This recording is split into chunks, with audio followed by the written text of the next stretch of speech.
जय हिंद दोस्तों, आप सभी का स्वागत है एक बार फिर से आपके अपने यूट्यूब चैनल यूनिक ज्ञान में। आज हम MA fourth semester political science paper second का लोकल सेल्फ गवर्नमेंट, जिसका आपका कोर्स टाइटल है, उसके यूनिट 3, 4, 5 तीनों का एक साथ मोस्ट इम्पॉर्टेंट एमसीक्यू देखेंगे। फर्स्ट और सेकंड का करा दिया गया है क्योंकि आपका कल एग्ज़ाम है, इसलिए पीडीएफ हमने जल्द से जल्द तैयार करके एक ही वीडियो में तीनों यूनिट कराने का प्रयास किया है। आप पूरी वीडियो देखिएगा, कोई भी डाउट रहता है तो कमेंट सेक्शन में पूछिएगा। बाकी टेलीग्राम चैनल अवश्य ज्वाइन कर लीजिए, जिसका लिंक आपको डिस्क्रिप्शन बॉक्स में दिया गया है, या फिर आप टेलीग्राम पर सर्च करेंगे यूनिक ज्ञान तो आपको चैनल देखने को मिल जाएगा। वहाँ पर ये नोट्स भेज दिए जाते हैं जिससे आप अच्छे से रिवीजन कर पाएँ। चलिए देखते हैं लोकल सेल्फ गवर्नमेंट के यूनिट 3 में क्या क्या मोस्ट इंपॉर्टेंट क्वेश्चन है। ज़्यादा से ज़्यादा वीडियो को शेयर किया करिए, जैसे कल ही एग्ज़ाम है तो अपने दोस्तों को आप शेयर कर देंगे तो उन्हें ज़्यादा से ज़्यादा क्या हो जाएगा, फ़ायदा हो जाएगा, अच्छे से वो एग्ज़ाम की तैयारी कर पाएंगे। और जब भी आपके एग्ज़ाम हो जाते हैं तो दिए गए व्हाट्सएप नंबर पर या फिर टेलीग्राम चैनल पर अपना क्वेश्चन पेपर का पीडीएफ बना के भेज दिया करिए, जिससे उसका सॉल्यूशन कराया जा सके। जो एक डीओसी स्कैनर ऐप आता है उससे आप अच्छे से पीडीएफ बनाएंगे, बहुत बेहतरीन पीडीएफ बन जाएगा। उसको आप शेयर कर देंगे तो उसको आपका सॉल्व करा दिया जाएगा। चलिए देखते हैं यूनिट 3 का फर्स्ट क्वेश्चन कौन सा है। यूनिट 3 का first question, unit 3 syllabus name है स्थानीय सरकार का वित्त और कार्मिक प्रशासन, जिसमें हम पहला प्रश्न देखेंगे। 80 प्रश्न हमने 2 यूनिट्स में देख लिए हैं। तीसरे यूनिट का पहला मोस्ट इंपॉर्टेंट क्वेश्चन है, भारतीय संविधान का कौन सा अनुच्छेद राज्यपाल द्वारा राज्य वित्त आयोग स्टेट फाइनेंस कमीशन के गठन का प्रावधान करता है।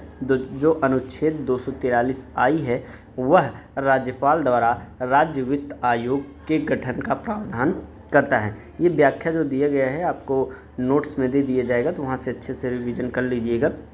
82 नंबर प्रश्न है, नगर पालिकाओं और शहरी स्थानीय निकायों की वित्तीय स्थिति की समीक्षा करने के लिए राज्य वित्त आयोग का गठन किस अनुच्छेद के अंतर्गत किया जाता है? तो अनुच्छेद 243 के अंतर्गत किया जाता है। 83 नंबर प्रश्न है, राज्य वित्त आयोग का मुख्य कार्य क्या है? राज्य वित्त आयोग का मुख्य कार्य जो है राज्य सरकार द्वारा वसूले गए करों को राज्य और स्थानीय निकायों के बीच वितरित करने की सिफारिश करना। अगला प्रश्न 84 नंबर, किस अनुच्छेद के तहत भारत के राष्ट्रपति द्वारा गठित केंद्रित वित्त आयोग का यह कर्तव्य है कि वह राज्य के पंचायती राज संस्थाओं के संसाधनों की पूर्ति हेतु तो राज्य की संचित निधि बढ़ाने के उपाय सुझाए? तो अनुच्छेद 243 3BB, जो आर्टिकल 283 का 3BB है, वो उसी में यह जो है उपाय सुझाए गए हैं। अगला प्रश्न 85 नंबर है, नगर पालिकाओं के वित्तीय संसाधनों की पूर्ति के लिए राज्य की संचित निधि को बढ़ाने के उपाय सुझाने का दायित्व केंद्रीय वित्त आयोग को किस अनुच्छेद के तहत दिया गया है? तो यह जो है अनुच्छेद 283 3 की सी में दिया गया है। अगला प्रश्न 86 नंबर है, शहरी स्थानीय निकायों के राजस्व का सबसे महत्वपूर्ण स्वयं कर स्रोत ओन टैक्स सोर्स निम्नलिखित में से कौन सा है? तो जो स्वयं कर स्रोत है वह संपत्ति कर है। संपत्ति कर जो है, जो प्रॉपर्टी टैक्स या हाउस टैक्स होता है, वह शहरी स्थानीय निकायों के स्वयं के कर राजस्व का सबसे प्रमुख, स्थिर और लाभदायक स्रोत जो है वह माना जाता है। 87 नंबर प्रश्न है, चुंगी कर से क्या अभिप्राय है? जो ऐतिहासिक रूप से स्थानीय निकायों के राजस्व का एक बड़ा साधन था, तो नगर पालिका क्षेत्र की सीमा में प्रवेश करने वाले माल पर लगाया जाने वाला शुल्क जो है वह।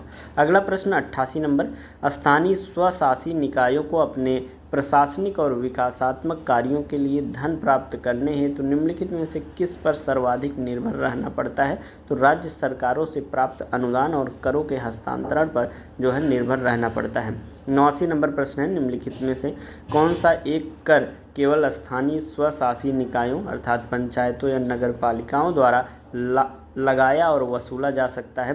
तो वह जो है स्थानीय मेलों, साप्ताहिक बाजारों और गृह कर जैसे मदों पर कर लगाया जाता है।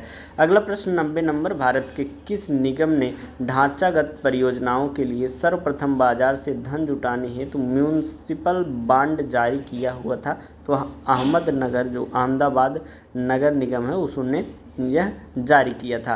अगला प्रश्न 91 नंबर, स्थानीय सरकारों के कार्मिक प्रशासन से क्या तात्पर्य है? कार्मिक प्रशासन से तात्पर्य स्थानीय निकायों के कर्मचारियों की भर्ती, प्रशिक्षण, पदोन्नति, सेवा शर्तें और उन पर प्रशासनिक नियंत्रण है। अगला प्रश्न 92 नंबर, कार्मिक प्रशासन की पृथक कार्मिक प्रणाली सेपरेट पर्सनल जो सिस्टम है उसकी मुख्य विशेषता क्या है? तो मुख्य विशेषता प्रत्येक स्थानीय निकाय अपने कर्मचारियों की भर्ती स्वयं करता है और वे कर्मचारी उसी निकाय के प्रति उत्तरदायी होते हैं, उसकी सबसे बड़ी विशेषता है। अगला प्रश्न 93 नंबर है, कार्मिक प्रशासन की एकीकृत कार्मिक प्रणाली का क्या अर्थ है? एकीकृत कार्मिक प्रणाली का अर्थ है कि राज्य सरकार द्वारा स्थानीय कर्मचारियों का एक राज्य व्यापी संवर्ग बनाया जाता है जिनका तबादला विभिन्न निकायों में किया जा सकता है। 94 नंबर प्रश्न है, भारत के अधिकांश राज्यों में स्थानीय स्वशासन के कार्मिक प्रशासन में कौन सा प्रतिरूप देखा जा सकता है? तो एकीकृत और संयुक्त प्रणालियों का मिश्रण इसमें देखा जा सकता है। 95 नंबर प्रश्न है, नगर निगम का वार्षिक बजट तैयार करने और उसे निगम परिषद के समक्ष प्रस्तुत करने का विधिक दायित्व किसका होता है? तो वह नगर आयुक्त का दायित्व होता है। 96 नंबर प्रश्न है, स्थानीय निकायों के वित्तीय प्रशासन में लेखा परीक्षा का प्राथमिक उद्देश्य क्या है? तो इसका प्राथमिक उद्देश्य यह सुनिश्चित करना है कि सार्वजनिक धन का व्यय नियमों के अनुरूप और बजटीय सीमाओं के भीतर हुआ है या नहीं।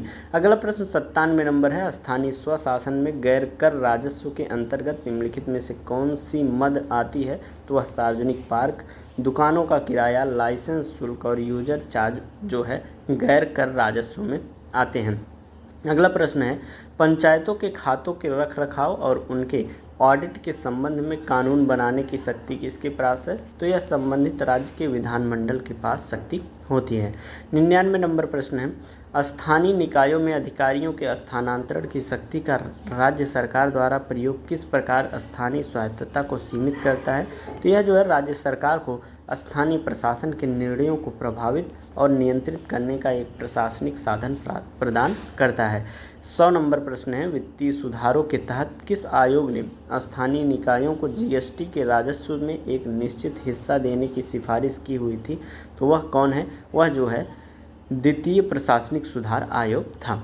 अगला प्रश्न 101 नंबर, स्थानीय वित्त के अंतर्गत उपयोगकर्ता शुल्क का क्या महत्व है? उपयोगकर्ता शुल्क का जो महत्व है वह यह कि यह विशिष्ट सेवाओं जैसे कि जलापूर्ति, सीवरेज, कचरा निस्तारण जो है के उपभोग के बदले लिया जाने वाला प्रभार जो सेवाओं की गुणवत्ता बनाए रखने में मदद करता है। अगला प्रश्न 102 नंबर, जब आप इसको पढ़ेंगे अच्छे से, यहाँ पर जो है पूरा वीडियो लेक्चर देखेंगे और उसके बाद रिवीजन करेंगे जब टेलीग्राम चैनल से पीडीएफ लेके, तो आपको बेहतरीन तरीके से व्याख्या पढ़ने पर और ही अच्छे तरीके से याद हो जाएगा। 102 नंबर प्रश्न है, पंचायत सचिव सेवक की नियुक्ति, वेतन और सेवा शर्तों का नियमन कौन करता है? तो यह जो है संबंधित राज्य सरकार का पंचायती राज विभाग करता है। 103 नंबर प्रश्न है, लोकल गवर्नेंस में वित्तीय घाटे को कम करने के लिए सबसे प्रभावी प्रशासनिक उपाय कौन सा है? तो सूचना प्रौद्योगिकी के उपयोग से कर संग्रहण प्रणाली का आधुनिकीकरण करना और कर चोरी करना इसका जो है सबसे प्रभावी प्रशासनिक उपाय माना जाता है। 104 नंबर प्रश्न है, क्या भारतीय संघीय ढांचे के तहत कोई नगर निगम सीधे विदेशों से ऋण ले सकता है? तो विदेशों से ऋण नहीं ले सकता। स्थानीय निकायों को सीधे विदेशी संस्थाओं से ऋण लेने का कोई संवैधानिक अधिकार नहीं है। अगला प्रश्न 105 नंबर है, ग्रामीण विकास निधि को पंचायतों तक पहुंचाने में जिला ग्रामीण विकास एजेंसी जो DRDA है कि उसकी क्या भूमिका होती है? यह जो है केंद्र और राज्य सरकार की विकास निधियों को एकीकृत कर जिला स्तर पर योजनाओं के वित्तीय क्रियान्वयन का जो है समन्वय करती है। अगला प्रश्न 106 नंबर प्रश्न है, स्थानीय स्वशासन के कार्मिकों के लिए देने वाली जो राष्ट्रीय स्तर की सर्वोच्च संस्था है वह कौन सी है? तो जो राष्ट्रीय स्तर की संस्था है वह राष्ट्रीय ग्रामीण विकास एवं पंचायती राज संस्थान है। अगला प्रश्न 107 नंबर है, निम्नलिखित में से कौन सी संस्था स्थानीय कार्मिकों की सेवा संबंधी शिकायतों का निपटारा करने के लिए न्यायिक मंच प्रदान करती है? तो राज्य प्रशासनिक अधिकरण जो है वह मंच प्रदान करती है। 108 नंबर प्रश्न है, पंचायतों की वित्तीय आत्मनिर्भरता की कमी के लिए कौन सा संरचनात्मक कारण सबसे अधिक उत्तरदायी है? सबसे जो अधिक कमी के लिए संरचनात्मक कारण है वह है राज्य सरकारों द्वारा कर लगाने की विधिक शक्तियों का अत्यधिक संकुचित जो हस्तांतरण है। 109 नंबर प्रश्न है, द्वितीय प्रशासनिक सुधार आयोग ने नगर पालिकाओं की वित्तीय जवाबदेही बढ़ाने के लिए किस प्रकार के बजट निर्माण की सिफारिश की थी? तो यह जो है परिणाम उन्मुख और भागीदारी बजट के प्रकार की बजट निर्माण की सिफारिश की हुई थी। 110 नंबर प्रश्न है, मनरेगा के तहत होने वाले कार्यों के भुगतान और मस्टरोल के सत्यापन का दायित्व मुख्य रूप से किसे सौंपा गया है? यह ग्राम पंचायत और ग्राम सभा को सौंपा गया है। 111 नंबर प्रश्न है, स्थानीय निकायों में पूंजीगत व्यय का प्राथमिक विधिक निहितार्थ क्या है? प्राथमिक विधिक निहितार्थ जो है वह सड़कों, स्कूलों, स्वास्थ्य केंद्रों और पानी की टंकियों जैसी अस्थायी भौतिक संपत्तियों के निर्माण पर किया जाने वाला दीर्घकालिक खर्च है। अगला प्रश्न 112 नंबर है, भारत में स्थानीय कर संग्रहण को डिजिटल बनाने के लिए property tax information system PTIS का उपयोग क्यों किया जा रहा है? क्योंकि संपत्तियों के सही GIS मानचित्रण और कर चोरी को रोकने के लिए PTIS का प्रयोग किया जा रहा है। 113 नंबर, नगर पालिकाओं के लिए दोहरी प्रविष्टि बहीखाता प्रणाली को लागू करना क्यों आवश्यक माना जाता है? क्योंकि यह जो वित्तीय पारदर्शिता बढ़ाता है और संपत्तियों व देनदारियों का वास्तविक मूल्यांकन यह प्रस्तुत करता है। अगला प्रश्न 114 नंबर, जिला स्तर पर संपूर्ण प्रशासनिक मशीनरी, राजस्व संग्रह और कानून व्यवस्था का अंतिम समन्वय केंद्र कौन सा सरकारी पद होता है? तो वह जो है जिला मजिस्ट्रेट या कलेक्टर पद होता है। 115 नंबर प्रश्न, स्थानीय निकायों में भाई भतीजावाद और भ्रष्टाचार को रोकने के लिए किस समिति ने स्वतंत्र स्थानीय सेवा भर्ती बोर्ड की सिफारिश की हुई थी? तो यह द्वितीय प्रशासनिक सुधार आयोग ने सिफारिश की हुई थी। 116 नंबर प्रश्न है, स्थानीय वित्त के संदर्भ में कर साझाकरण की वैधानिक प्रकृति क्या है? कर साझाकरण की जो वैधानिक प्रकृति है वह यह है कि राज्य वित्त आयोग की सिफारिशों के आधार पर राज्य के कर राजस्व में से स्थानीय निकायों को मिलने वाला संवैधानिक हिस्सा है। 117 नंबर प्रश्न है, किस समिति ने सिफारिश की थी कि जिला कलेक्टर का कार्य केवल कानून व्यवस्था तक सीमित होना चाहिए और जिला परिषद को जिले के विकास कार्यों का पूर्ण प्रभारी बनाया जाना चाहिए? तो यह जो है GVK राव समिति ने सिफारिश की हुई थी। 118 नंबर प्रश्न, स्थानीय निकायों द्वारा वसूले जाने वाले प्रकाश कर जो लाइट टैक्स है या स्ट्रीट लाइट टैक्स है का उपयोग किस कार्य के लिए किया जाता है? तो यह जो है सार्वजनिक सड़कों और चौराहों पर स्ट्रीट लाइट की व्यवस्था और उनके रखरखाव के लिए किया जाता है। तो 119 नंबर प्रश्न है, क्या राज्य विधानमंडल के पास स्थानीय निकायों को नए कर लगाने के अधिकार देने या पहले से दिए गए अधिकारों को वापस लेने की शक्ति है? तो हाँ, क्योंकि स्थानीय निकाय राज्य सूची का विषय है और वे राज्य विधायिका के कानूनों के अधीन जो है काम करते हैं। अगला प्रश्न है आपका 120 नंबर, कार्मिक प्रशासन में संयुक्त कार्मिक संवर्ग का क्या अर्थ है? कार्मिक प्रशासन में संयुक्त कार्मिक जो संवर्ग है उसका अर्थ हो जाता है कि राज्य सरकार द्वारा स्थानीय निकायों के लिए एक संयुक्त सेवा का गठन किया जाता है जिसमें कर्मचारियों की सेवा शर्तें और स्थानांतरण राज्य द्वारा नियंत्रित होते हैं। इस प्रकार से आपका यूनिट 3 का ये मोस्ट इम्पॉर्टेंट क्वेश्चंस हुए ख़त्म। यूनिट 4 का हम देखें तो यूनिट 4 का सिलेबस है आपका स्थानीय स्वशासन में आरक्षण और स्थानीय स्वायत्तता। इसमें पहला प्रश्न आपका है, भारतीय संविधान का कौन सा अनुच्छेद पंचायतों में अनुसूचित जातियों और अनुसूचित जनजातियों के लिए सीटों के आरक्षण का प्रावधान करता है? तो अनुच्छेद 243D जो है सीटों की आरक्षण का ST SC के सीटों के आरक्षण का प्रावधान करता है। 122 नंबर प्रश्न है, नगर पालिकाओं और शहरी स्थानीय निकायों में कमजोर वर्गों और महिलाओं के लिए आरक्षण संबंधी प्रावधान किस अनुच्छेद में दिए गए हैं? यह जो है अनुच्छेद 243D में है। 123 नंबर प्रश्न है, पंचायतों और नगर पालिकाओं में अनुसूचित जातियों और अनुसूचित जनजातियों के लिए आरक्षित सीटों का निर्धारण किस आधार पर किया जाता है? यह जो है उस विशिष्ट स्थानीय निकाय क्षेत्र में उनकी जनसंख्या के अनुपात में किया जाता है। 124 नंबर प्रश्न है, संविधान के अनुसार अनुसूचित जातियों और अनुसूचित जनजातियों के लिए आरक्षित कुल सीटों में से कितनी सीटें उन श्रेणियों की महिलाओं के लिए आरक्षित होना अनिवार्य है? यह कम से कम 1/3 सीटें जो हैं अनिवार्य है। अगला प्रश्न हमारा आ गया 125 नंबर, क्या राज्यों को स्थानीय निकायों में अन्य पिछड़ा वर्ग के लिए आरक्षण का प्रावधान करने का अधिकार है? तो हाँ जो है संविधान का अनुच्छेद 243D6 जो है 243D6 राज्यों को पिछड़े वर्गों के लिए आरक्षण का कानून बनाने की विवेकाधीन शक्ति देते हैं। अगला प्रश्न है 126 नंबर, भारत का वह पहला कौन सा राज्य था जिसने पंचायती राज संस्थाओं में महिलाओं के लिए आरक्षण की सीमा को 33% से 50% कर दिया था, तो वह जो है बिहार था जिसने 2006 में किया हुआ था।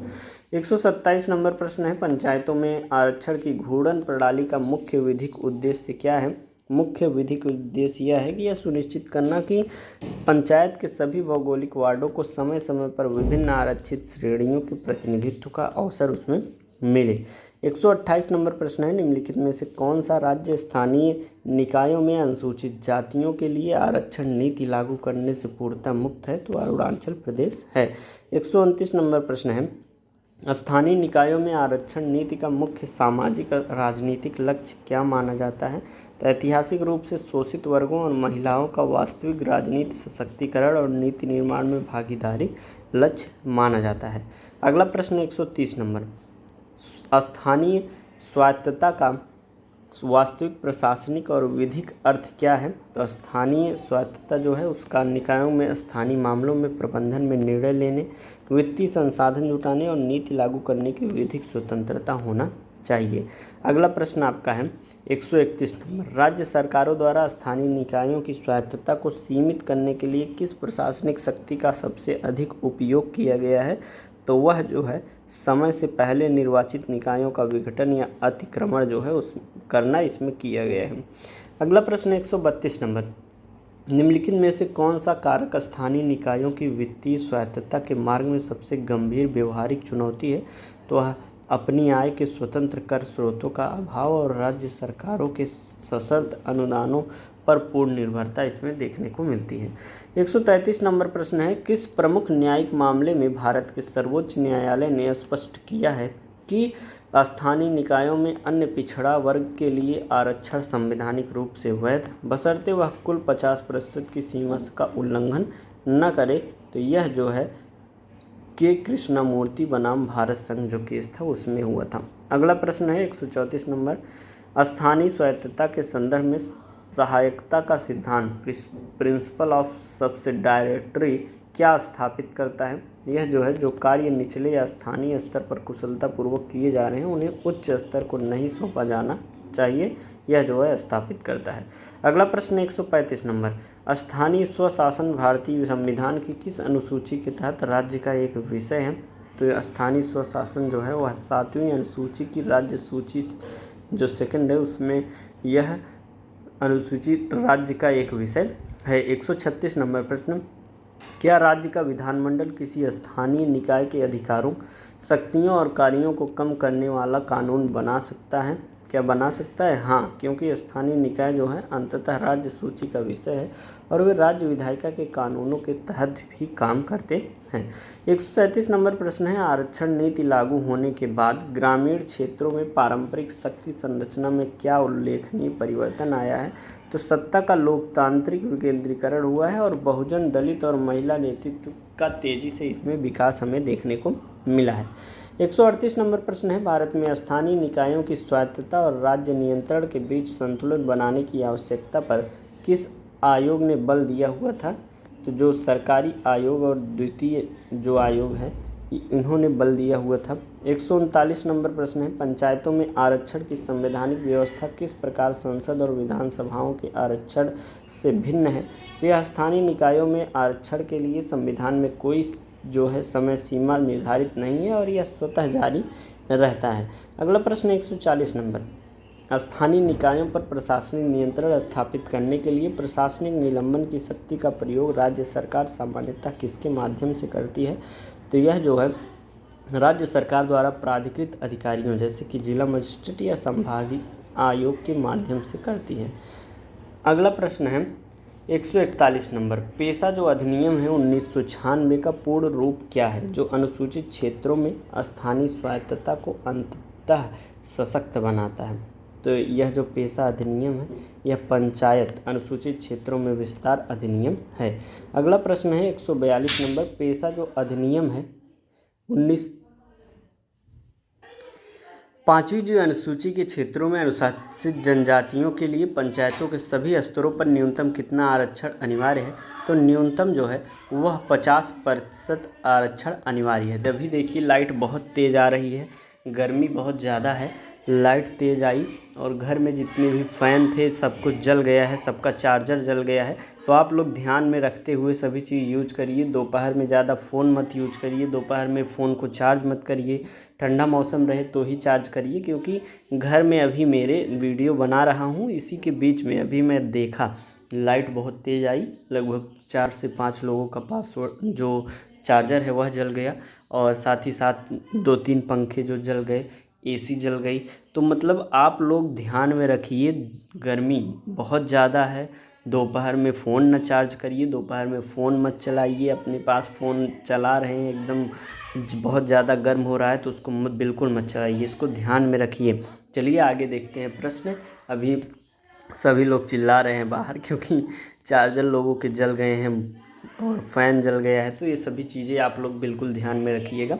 143 नंबर प्रश्न देखें तो अनुसूचित क्षेत्रों में लघु वन उपज का स्वामित्व और भूमि के हस्तांतरण को रोकने की अंतिम शक्ति किसे दी गई है? यह जो है ग्राम सभा को दी गई है।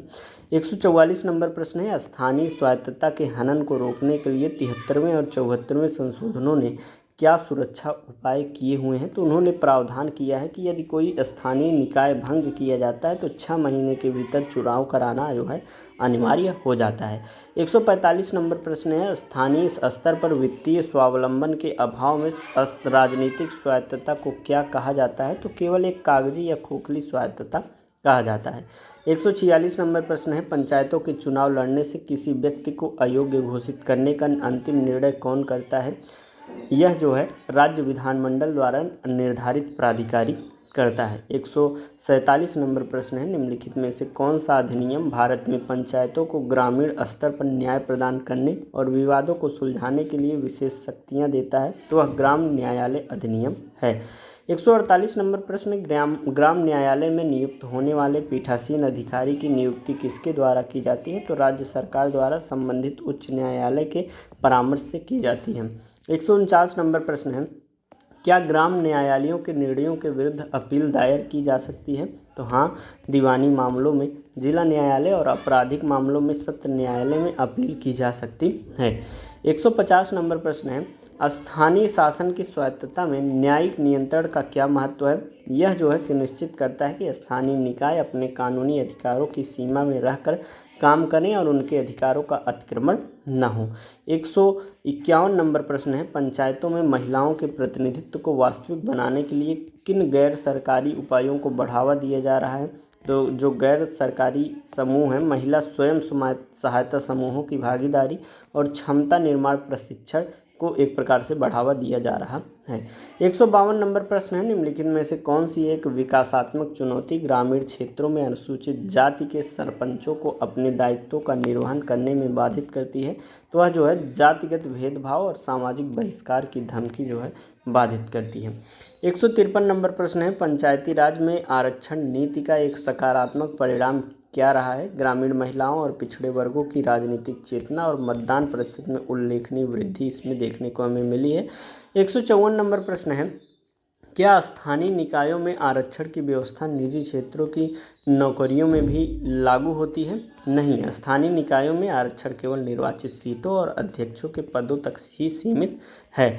अगला प्रश्न हम देखें 155 नंबर, भारत में स्थानीय स्वायत्तता के संरक्षण के लिए किस प्रमुख सुधार की निरंतर मांग की जा रही है? तो वित्तीय विकेंद्रीकरण को अनिवार्य बनाना और म्यूनिसिपल कैडर को स्वायत्त करना जो है इसकी निरंतर मांग की जा रही है। 156 नंबर प्रश्न है, नगरपालिकाओं के अतिक्रमण की स्थिति में राज्य सरकार को किस प्रक्रिया का पालन करना आवश्यक है? तो निकाय को अपनी बात रखने का उचित अवसर देना और भंग करने के कारणों को लिखित में बताना जो है वह आवश्यक है। अगला प्रश्न 157 नंबर है, अगला प्रश्न है, क्या कोई पंचायत सदस्य केवल इस आधार पर अयोग्य घोषित किया जा सकता है कि उसके 2 से अधिक बच्चे हैं? क्या इससे कोई प्रभाव पड़ता है? तो हाँ, यदि संबंधित राज्य के पंचायती राज कानून में 2 बच्चों का नियम शामिल है तो वह जो है शामिल किया जा सकता है। 158 नंबर प्रश्न है, पंचायतों में अप्रत्यक्ष चुनाव सामान्यतः किस पद के लिए आयोजित किया जाता है? तो पंचायत समिति के अध्यक्ष और जिला परिषद के अध्यक्ष के लिए जो है आयोजित किया जाता है। अगला प्रश्न हम देखेंगे 159 नंबर, संविधान के अनुसार अनुसूचित जातियों के लिए आरक्षण का प्रावधान भारत के किस केंद्र शासित प्रदेश पर लागू नहीं होता है? तो वह जो है लक्षद्वीप पर लागू नहीं होता है। 160 नंबर प्रश्न है। देखिए, बाहर बहुत लोग चिल्ला रहे हैं, आसपास दौड़ रहे हैं, सब गांव में भी बहुत लोगों का जल गया है, तो आसपास सब लोग आ गए हैं, तो सभी लोग बुला रहे हैं। लेकिन आपके ये जो 40 प्रश्न हैं अभी करा दिए जाएंगे, तभी मैं बाहर जाता हूँ, क्योंकि जो लोग स्कूटी खरीद के लाए थे उसका चार्जर जल गया है। बहुत तेज़ लाइट आ गई थी। लाइट तेज़ क्या आ गई है, गर्मी बहुत ज़्यादा है, तो गर्म हो गई चीज़ें, उससे बहुत नुकसान हुआ है लोगों का। तो आप लोग विशेष यह चीज़ पर ध्यान दीजिएगा, दोपहर में फ़ोन वोन चार्ज में मत लगाइएगा।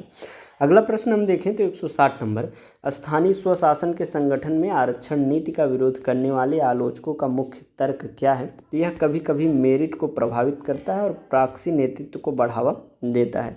अगला प्रश्न हम देखेंगे यूनिट 5 के मोस्ट इम्पॉर्टेंट क्वेश्चंस, तो वो हैं पंचायती राज का सामाजिक, आर्थिक और राजनीतिक विकास, स्थानीय स्वशासन और नौकरशाही तथा राजनीति।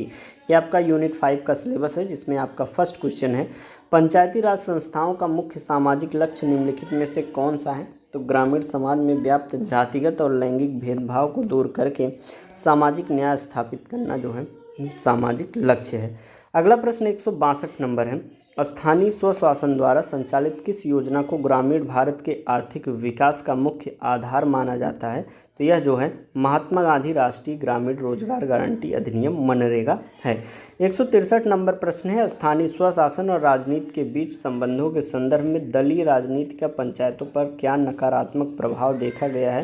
तो यह जो है ग्रामीण स्तर पर गुटबाजी, चुनावी प्रतिद्वंदिता और राजनीतिक ध्रुवीकरण को बढ़ाती है। अगला प्रश्न 164 नंबर, किस समिति ने पंचायती राज चुनावों में राजनीतिक दलों की आधिकारिक भागीदारी और दलीय चुनाव चिन्हों के प्रयोग की सिफारिश की हुई थी? तो वह जो है अशोक मेहता समिति थी। अगला प्रश्न है 165 नंबर, ग्रामीण क्षेत्रों में नौकरशाही और निर्वाचित जनप्रतिनिधियों के बीच प्रशासनिक तनाव का मुख्य कारण क्या रहा है? तो अधिकारों और शक्ति के वर्चस्व को लेकर टकराव तथा प्रतिनिधियों की नौकरशाही पर अत्यधिक निर्भरता जो है वह मुख्य प्रशासनिक तनाव का मुख्य कारण रहा है। 166 नंबर प्रश्न है, निम्नलिखित में से कौन सा पद ब्लॉक स्तर पर राज्य सरकार की नौकरशाही का प्रतिनिधित्व करता है? जो पंचायत समिति के विकासात्मक कार्यों को नियंत्रित करता है वह जो है खंड विकास अधिकारी होते हैं। अगला प्रश्न 167 नंबर, स्थानीय स्वशासन में राजनीतिक समाजीकरण का क्या अर्थ है? स्थानीय नागरिकों, महिलाओं और युवाओं में लोकतांत्रिक मूल्यों, अधिकारों और मतदान की प्रक्रियाओं के प्रति चेतना का विकास होना जो है वह राजनीतिक समाजीकरण का अर्थ है। 168 नंबर प्रश्न, पंचायती राज संस्थाओं का सामाजिक आर्थिक विकास भारतीय संविधान के किस प्रमुख वैचारिक दर्शन से प्रेरित माना जाता है? तो वह गांधीवादी दर्शन और विकेंद्रीकृत ग्राम स्वराज से माना जाता है। 169 नंबर प्रश्न है, ग्रामीण क्षेत्रों में विकास परियोजना के क्रियान्वयन में लाल फीताशाही का क्या प्रभाव पड़ता है? लाल फीताशाही का प्रभाव यह है कि प्रशासनिक निर्णयों में अत्यधिक देरी होती है और भ्रष्टाचार को इसमें बढ़ावा हमें मिलता है। अगला प्रश्न 170 नंबर, पंचायती राज और राजनीति के संदर्भ में एलिट कैप्चर जो है से क्या तात्पर्य है? एलिट कैप्चर से तात्पर्य है कि गांव के अमीर, भूस्वामी और वर्चस्वशाली वर्गों द्वारा पंचायत की शक्तियों और संसाधनों पर अपना नियंत्रण स्थापित कर लेना। 171 नंबर प्रश्न है, लोकतांत्रिक विकेंद्रीकरण की सफलता के लिए किस प्रकार की नौकरशाही की आवश्यकता होती है? तो जन उन्मुख, संवेदनशील, पारदर्शी और विकास उन्मुख नौकरशाही की आवश्यकता होती है। 172 नंबर प्रश्न है, स्थानीय स्वशासन में सक्रिय नागरिकता का क्या महत्व है? तो स्थानीय विकास कार्यों, ग्राम सभा की बैठकों और सामाजिक अंकेक्षण में नागरिकों की निरंतर और जागरूक भागीदारी जो है वह सक्रिय नागरिकता का महत्व है। 173 नंबर प्रश्न है, पंचायती राज संस्थाओं के सुचारू कार्यकरण में गुटबाजी का क्या नुकसान है? ग्रामीण समाज जातियों और राजनीतिक दलों के आधार पर विभाजित यह हो जाता है, जिससे विकास योजनाएं इसमें ठप हो जाती हैं गुटबाजी की वजह से। 174 नंबर प्रश्न है, भारत में ग्रामीण विकास के लिए स्वयं सहायता समूहों और पंचायती राज संस्थाओं के बीच समन्वय क्यों आवश्यक है? क्योंकि ग्रामीण महिलाओं के आर्थिक सशक्तिकरण और सामाजिक चेतना को पंचायत के माध्यम से नीतिगत रूप देने के लिए इसका आवश्यकता पड़ती है। 175 नंबर प्रश्न है, शहरी क्षेत्रों में नागरिक समाज संगठनों की नगर पालिकाओं के साथ भागीदारी का मुख्य लाभ क्या है? तो शहरी मलिन बस्तियों के विकास, ठोस कचरा प्रबंधन और पर्यावरण संरक्षण में नवाचार व जन सहयोग प्राप्त करना। 176 नंबर प्रश्न है, पंचायती राज के तहत आर्थिक विकास में कृषि और ग्रामीण कुटीर उद्योग किस प्रकार महत्वपूर्ण है? यह जो है वे स्थानीय स्तर पर रोजगार सृजित कर शहरों की ओर पलायन को रोकते हैं और आत्मनिर्भरता को यह बढ़ाते हैं। 177 नंबर प्रश्न है, स्थानीय शासन में राजनीतिक दलों के प्रवेश को रोकने की वकालत किस प्रमुख नेता ने की थी ताकि गाँव में दलीय गुटबाजी न हो? तो वह जो है जयप्रकाश नारायण और महात्मा गांधी ने की हुई थी। 178 नंबर प्रश्न है, डॉक्टर भीमराव अंबेडकर का भारत में पारंपरिक पंचायती राज व्यवस्था के प्रति दृष्टिकोण क्या था? तो वे इसके आलोचक थे, क्योंकि उनका मानना था कि पारंपरिक गांव संकीर्णता और जातिवाद के गढ़ है जहां दलितों को कभी न्याय नहीं मिलेगा। डॉक्टर भीमराव अंबेडकर का कहना था। 179 नंबर प्रश्न है, संविधान के लागू होने के समय संविधान सभा में पंचायतों को लेकर किसके बीच मुख्य वैचारिक मतभेद था? तो महात्मा गांधी के अनुयायियों जैसे कि श्रीमन नारायण अग्रवाल और डॉक्टर भीमराव अंबेडकर के बीच यह जो है पंचायतों में मुख्य रूप से एक प्रकार से वैचारिक मतभेद था। 180 नंबर प्रश्न है, पंचायती राज संस्थाओं के सामाजिक विकास में शिक्षा का प्रसार जो है किस प्रकार सहायक सिद्ध हो रहा है? यह मतदाताओं में सजगता लाता है और जाति आधारित मतदान के बजाय विकास के मुद्दों पर मतदान को बढ़ावा देता है। 181 नंबर प्रश्न है, जन भागीदारी के बिना कोई भी स्थानीय स्वशासन मॉडल क्यों असफल हो जाता है? क्योंकि बिना जन सहयोग की योजनाओं की वास्तविक आवश्यकता का पता नहीं चलता और पारदर्शिता जो है वह समाप्त हो जाती है। 182 नंबर प्रश्न है, नौकरशाही का वह कौन सा नकारात्मक पहलू है जिसमें जो है विभागवाद कहा जाता है, जिसे विभागवाद कहा जाता है और जो स्थानीय विकास को प्रभावित करता है? तो वह विभिन्न सरकारी विभागों का आपसी समन्वय के बिना अलग अलग और संकीर्ण दृष्टिकोण से काम करना जो है वह विकास को प्रभावित करता है। 183 नंबर प्रश्न है, स्थानीय निकायों के आर्थिक सुदृढ़ीकरण के लिए किस प्रकार की ऋण प्रणाली को विकसित करने की मांग की जा रही है? तो नियंत्रित बाजार उधारी, ढांचागत विकास के लिए रियायती ऋण और विकास बॉन्ड की तैयारी की जा रही है। 184 नंबर प्रश्न है, पंचायती राज और क्षेत्रीय राजनीति के बीच क्या संबंध देखा जा सकता है? तो पंचायती राज संस्थाएं क्षेत्रीय राजनीतिक दलों के लिए जमीनी कार्यकर्ता तैयार करने और नेतृत्व का नर्सरी का काम यह करती हैं।